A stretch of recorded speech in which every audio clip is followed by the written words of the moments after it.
Job లేక ఇబ్బంది పడుతున్నారా? అయితే మెడికల్ కోడింగ్ మీకు మంచి ఆప్షన్. వెంటనే కాల్ చేసి కోర్సులో జాయిన్ అవ్వండి. నమస్తే రమగారు. నమస్తే జయ. రమగారు, చిన్నపిల్లలకి ఇప్పుడు మనము స్టోరీలు చెప్పే క్రమంలో ప్రతిరోజు ఒక స్టోరీ చెప్పాల్సి వస్తుంది. ఇక మా పాప అయితే రమగారు చిన్ని చిన్ని స్టోరీలు చెప్పొద్దమ్మా, రమాంటిని అడిగి పెద్ద పెద్ద స్టోరీలు చెప్పించుకో, ఎక్కువసేపు స్టోరీలు చెప్పు, లేదంటే రోజుకి 2 స్టోరీలు చెప్పని అడుగుతుంది. బహుశా మదర్స్ అందరు ఇదే ఫేస్ చేస్తున్నారేమో అనిపిస్తుంది నాకు కూడా. కొంతమంది అలా మీరు చెప్పే కథలు మా పిల్లలకి చెప్తున్నాం అంటే పిల్లలే డైరెక్ట్గా ఈ ప్రోగ్రామ్ చూడరు కదా, అవునవును, తల్లులు చూస్తారు ఈ కథని. అంటే కొంతమందికి కథలు చెప్పే ఆసక్తి ఉంటుంది, పిల్లలు కూడా వినే ఇంట్రెస్ట్ ఉంటుంది. మీ అమ్మాయి లాగా కనపడ్డప్పుడల్లా కథ అడుగుతుంటుంది. అవును, కొంతమంది వింటారు కదా, ఇంట్రెస్ట్ ఉండే పిల్లలకి చెప్పచ్చు.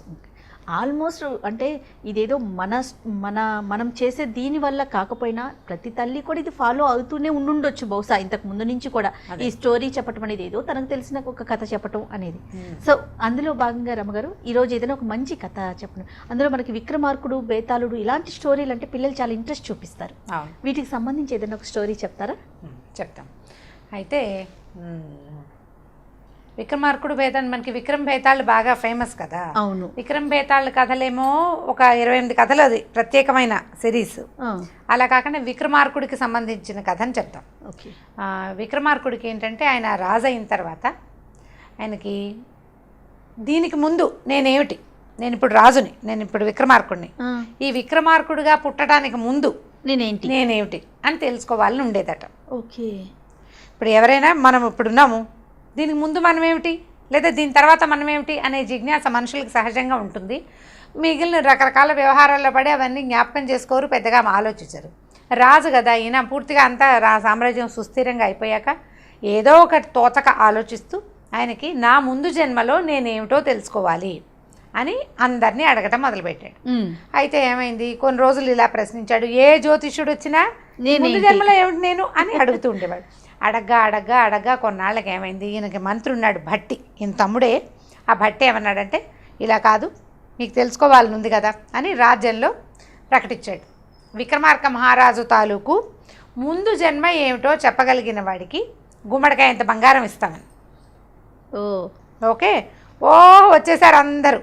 అప్పుడు దాని వెనకాల కింద ట్యాగ్ లైన్ రాశారనమాట ఇంకొకటి, అబద్ధం చెప్పిన వాడికి శిరచ్ఛేదం చేస్తాము, తప్పు చెప్తే శిరచ్ఛేదం చేస్తాము. ఇప్పుడు వాడు ఏదో చెప్పాడు, అది తప్పో రైటో మనకు ఎలా తెలుస్తుంది? కానీ జనాలు భయపడతారు కదా, భయపడి ఏం చేశారు, వచ్చిన జనాలు సగం మంది వెనక్కిపోయారు. కొంతమంది కొద్దిగా ట్రై చేయబోయి ఈ భట్టిని, ఆయన కత్తిని చూసేసరికి జనాలు బెదిరిపోయారు, తగ్గిపోతే రోజులు గడుస్తుంటే ఎవరు రావటల్లా. ఈ రాజుగారు రోజు ఈ భట్టిని, ఏం చేసావు, ఏమిటి నా సంగతి చెప్పు, నాకు నిద్రలో కూడా అదే కాలు వస్తుంది అంటుండేవాడు అనమాట. నిద్రపోతే ఏవో కనపడుతున్నాయట, ఆ కనపడుతున్నది ఏమిటో నాకు క్లారిటీ లేదు, నువ్వు కనుక సరిగ్గా కనుక్కొని చెప్తే దాన్ని కనెక్ట్ చేసుకుంటాను అనేవాడు. ఇది తోచక చేసే పనే నిజానికి, కానీ ఆయనకు ఆసక్తి ఉంది రాజుగారు. సరే ఏమైంది, ఆ రాజ్యంలో ఒక శంకర్ భట్టు అని ఒక బ్రాహ్మడు ఉన్నాడు.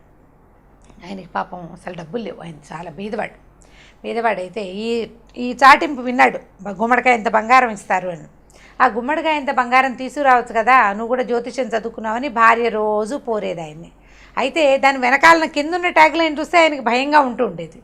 అయితే కొన్నాళ్ళు ఇలా అనగా ఆలోచించి ఏమనుకున్నాడంటే, ఏమవుతుంది, ఇవాళ కాకపోతే రేపొద్దునైనా మరణం తప్పదు మనిషి అన్నవాడికి, కాబట్టి అబద్ధం చెప్పో ఇంకోటి తెలుసుకునో ఏదో విధంగా ఇది రాజుగారి సంగతి చూడాలని అనుకున్నాడు. ఇప్పుడు రాజుగారి పూర్వజన్మ వృత్తాంతం తెలుసుకోవాలంటే ఎలా,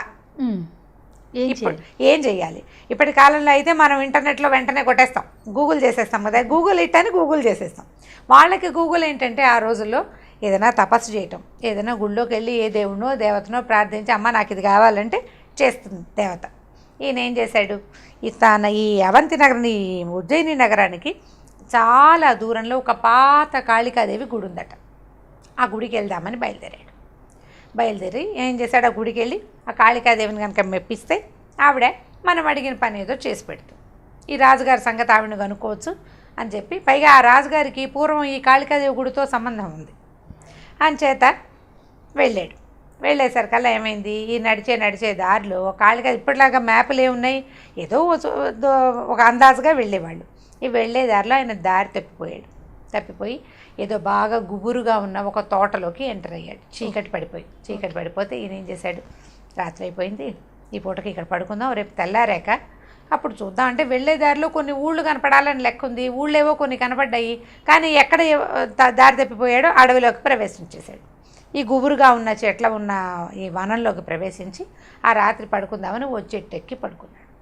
పడుకునేసరికల్లా 12 ఏమో అయింది. అర్ధరాత్రి అయ్యేసరికల్లా డమ డమ డమ డమ అని పెద్ద పెద్ద చప్పుళ్ళు వినపడుతున్నట్టు ఏదో డమరకం లాంటిది మోగుతోంది. చుట్టూత మొత్తం అంతా వనమంతా కాంతివంతంగా అయిపోయింది. అయ్యేసరికి ఇతను ఇదేమిటి దాక్కున్న చోట దయ్యాలు వచ్చినట్టు, నేనేదో రాత్రి పడుకుందామని ఇక్కడ పడుకుంటే ఇలా వచ్చింది ఏమిటా అని చూసేసరికల్లా పెద్ద వాయిద్యాలతోటి శివుడు పార్వతి తిరుగుతున్నారట వనంలో, శివపార్వతులు ఇద్దరు. అప్పుడు ఈయన ఏమనుకున్నాడంటే, ఓహో వీళ్ళు విహారార్థం వచ్చి ఉంటారు దేవతలు అని చెప్పి ఆ చూస్తూ ఉండగా దబ్బుమని పట్టు దబ్బి ఆ చెట్టు మీద నుంచి కింద పడిపోయాడు. పడేసరికల్లా ఈ ప్రమథగణాల్లో కొంతమంది వీడిని పడిన వాడిని మానవుడు వీడెవడని వాడిని పట్టుకున్నారు. పట్టుకుని శివుడి దగ్గరికి తీసుకెళ్ళారు. ఆయన ఏమన్నాడంటే, ఇది నువ్వు దారి తెప్పి వచ్చావు కానీ మారేడు వనమట అది. ఓహో, మాకు మారేడు చెట్లు ఇష్టం, శివుడికి మారేడు దళాలు ఇష్టం కదా. ఆ మారేడు వనాలు ఎక్కడుంటాయో అక్కడ సంచరిస్తారట రాత్రిపూట. ఇవాళ మేము ఇక్కడికి వచ్చాము, ఏమిటి నాయన నీ సంగతి అని కనుక్కున్నాడు. కనుక్కొని ఆయన పెద్దగా కనుక్కోకపోయినా శివుడు సర్వాంతర్యామి, ఆయనకి తెలుస్తాయి కదా. ఏమన్నాడంటే, నీ గుమ్మడికాయ ఇంత బంగారం లభిస్తుంది, ఎందుకంటే నువ్వు అనుకోకుండా శివదర్శనం చేసావు. ఈ శివదర్శనానికి ముందు నువ్వు చెట్టెక్కి మారేడు దళాలు, చెట్టెక్కేటప్పుడు ఒక చెట్టెక్కుతుంటే ఆకులు కొన్ని రాలుతాయి కదా, ఆ కింద ఒక శివలింగం ఉంది, ఆ శివలింగం మీద పడ్డాయి ఇతను కోసినటువంటి మారేడు దళాలు ఇతను చేయి వల్ల. అందుకని నీకు పుణ్యఫలితం లభిస్తుంది నాయన. కాబట్టి నువ్వు ఒక పని చెయ్యి, ఈ రాజు దగ్గరికి వెళ్ళు, వచ్చే అమావాస్య నాడు, రేపు అమావాస్య నాడు శివుడిని రాజుగారిని శివపూజ చేసుకుని పువ్వులు అక్షింతలు పట్టుకుని ఈ ఊరికి ఉత్తరం వైపు ఉన్నటువంటి ఒక పల్లెటూరు పేరు చెప్పాడు, రామాపురం కృష్ణాపురం ఏదో ఊరు చెప్పాడు. ఆ ఊళ్ళో ఒక కుమ్మరివాడు ఉన్నాడు. వాళ్ళ ఇంట్లో మట్టితో చేసిన ఒక గుడ్డి ఎద్దు బొమ్మ ఉంది. మట్టితో చేశాడు, కళ్ళు లేవు, అంటే ఎద్దు బొమ్మ చేశాడు, దానికి కళ్ళు పెట్టాల పొరపాటున. ఆ బొమ్మ దగ్గరికి వెళ్ళి ఆ బొమ్మ మీద అక్షింతలు పువ్వులు వేసి తన గురించి అడగమని చెప్తుందన్నాడు. ఓహో, బాగానే ఉంది కదా.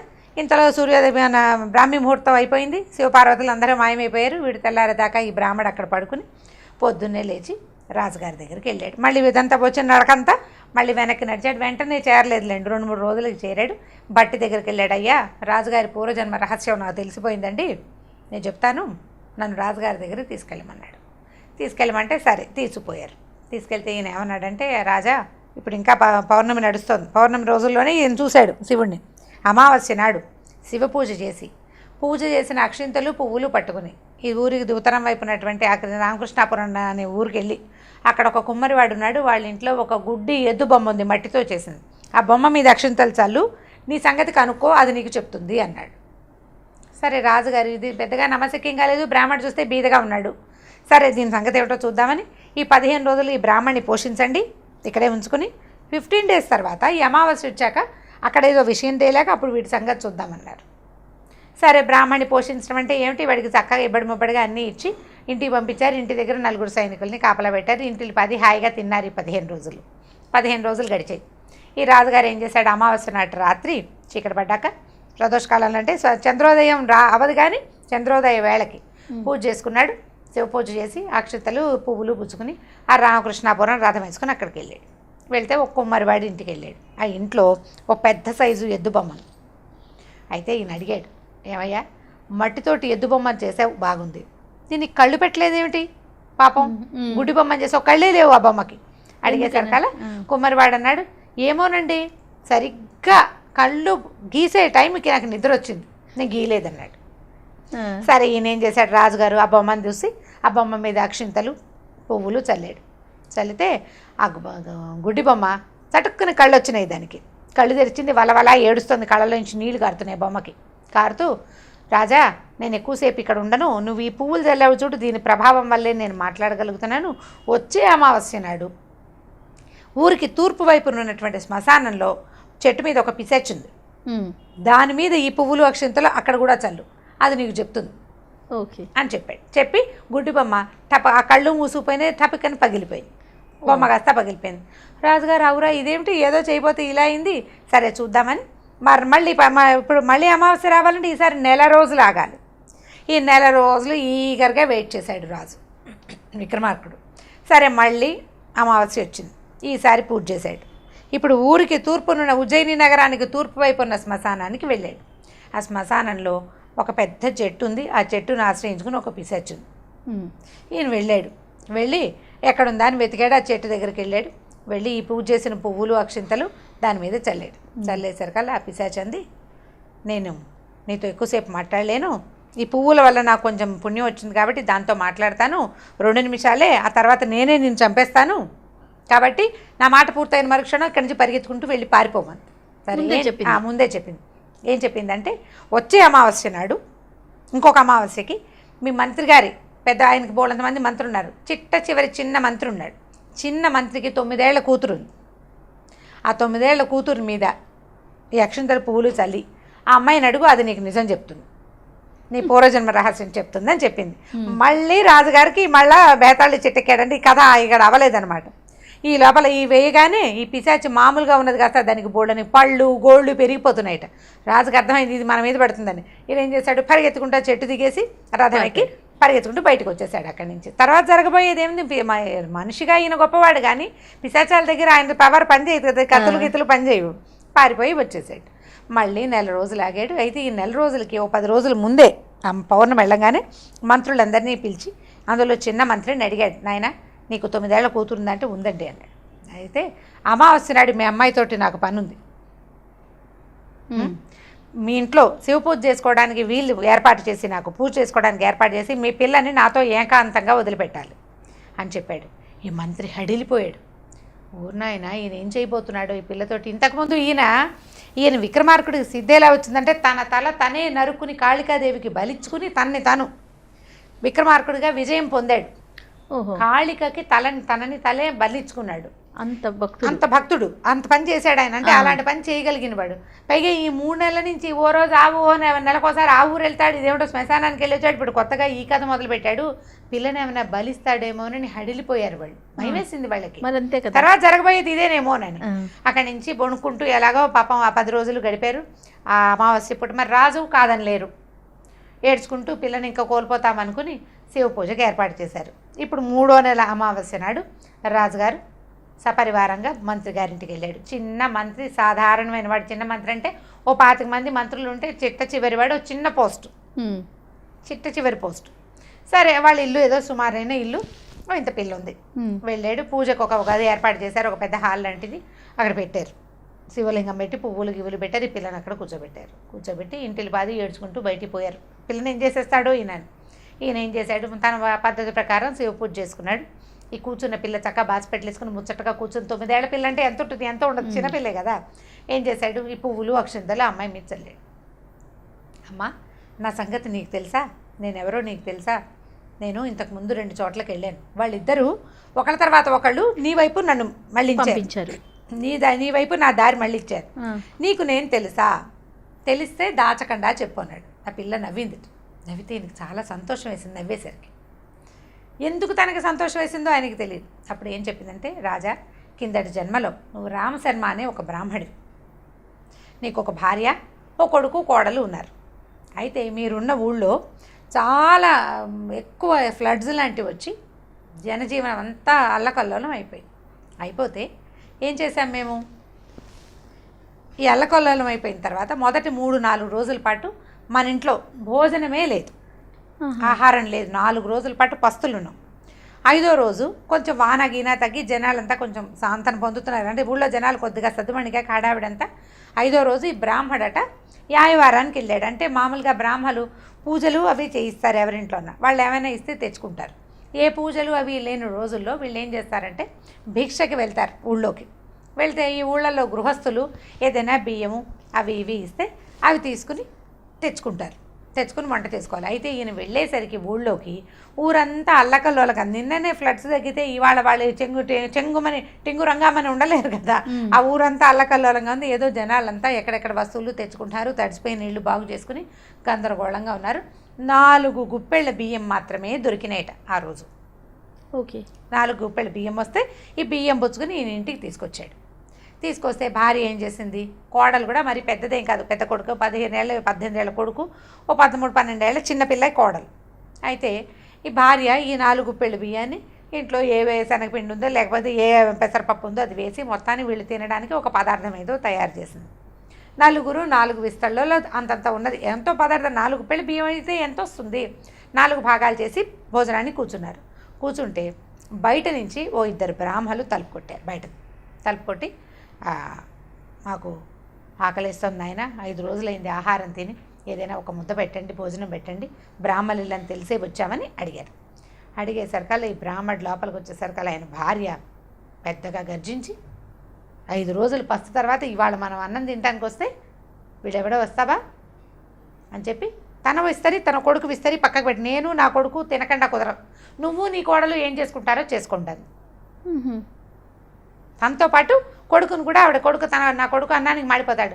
ఇంకా చిన్నదైన కోడలు మాడినా ఆవిడకి లెక్కలేదు, కోడలు ఎవరి పిల్లో, ఈవిడ కొడుకు తను మాడకూడదు, మేము మాడం, నువ్వేం చేసుకుంటావో చేసుకొని 2 విస్తళ్ళు పక్కకు తీసుకుంటే ఈయన కోడలి కేసు చూస్తే మీరు ఏది చెప్తే అదే చేస్తాను మామయ్య గారు అని చెప్పింది పిల్ల. అప్పుడు ఈయన ఏం చేశాడు, 2 విస్తళ్ళు తీసుకెళ్ళి, అయ్యా ఈ పూటకి ఇదే ఉంది, ఊళ్ళోకి వెళ్తే 4 పెళ్ళే దొరికినాయి, ఈ 2 విస్తళ్ళు మీ ఇద్దరు చెరుకో భోజనం చేయండి అంటే వాళ్ళు అన్నారు, అయ్యా భలేవాడివి, ఏదో ఉంది ఉన్న పదార్థం, 4 ఇందులోనే పంచుకుని తిందాం, ఇంకో 2 విస్తళ్ళు తెమ్మని సగం చేసుకుని ఆ 4 కలిసి ఆ 2 బ్రాహ్మలు, ఈ ఇంటివాడైన రామశర్మ, ఆయన కోడలు చిన్నపిల్ల 4 భోజనం చేశారు. అయితే ఈవిడ ఏం చెప్పిందంటే, ఆ రామశర్మవి నువ్వు, బ్రాహ్మలకి నువ్వు 5 రోజులు వస్తున్నా కూడా నీతో పాటు అంటే నీ దగ్గర ఉన్నదాన్ని వాళ్ళకి ఆహారంగా మొత్తాన్ని సమర్పించడం వల్ల నువ్వు రాజయ్యావు. ఓహో.